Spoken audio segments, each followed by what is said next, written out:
Well, I'm not going to be moving around as much today because the water is full of this ice.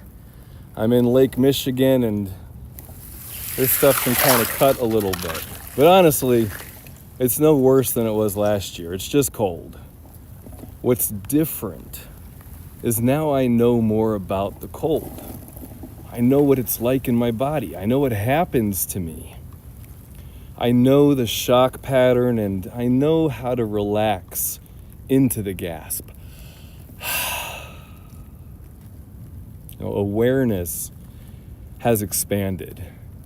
And when awareness expands, sensation feels amplified, and that's what's happening culturally right now.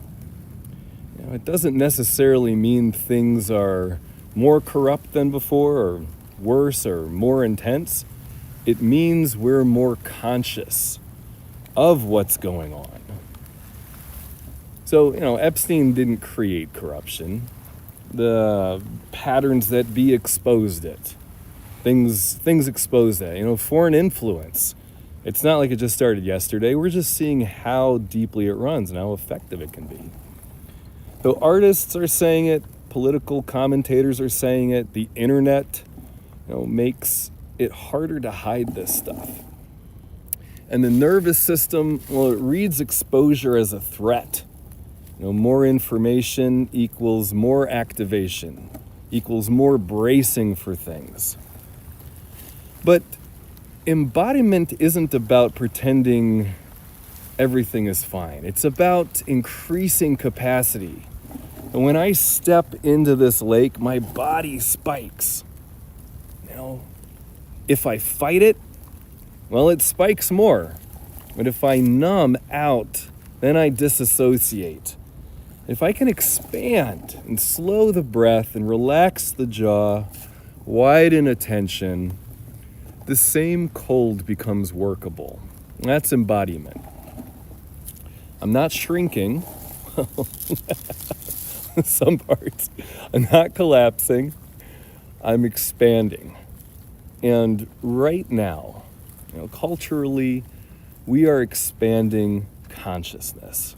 That's what I like to think. We are expanding, and I want us to be doing it more consciously. And expanded consciousness requires expanding nerves, our nervous system. Otherwise, we are going to default. We default to outrage, addiction, cynicism, doom scrolling, tribal reactivity. And that's bracing at a large scale.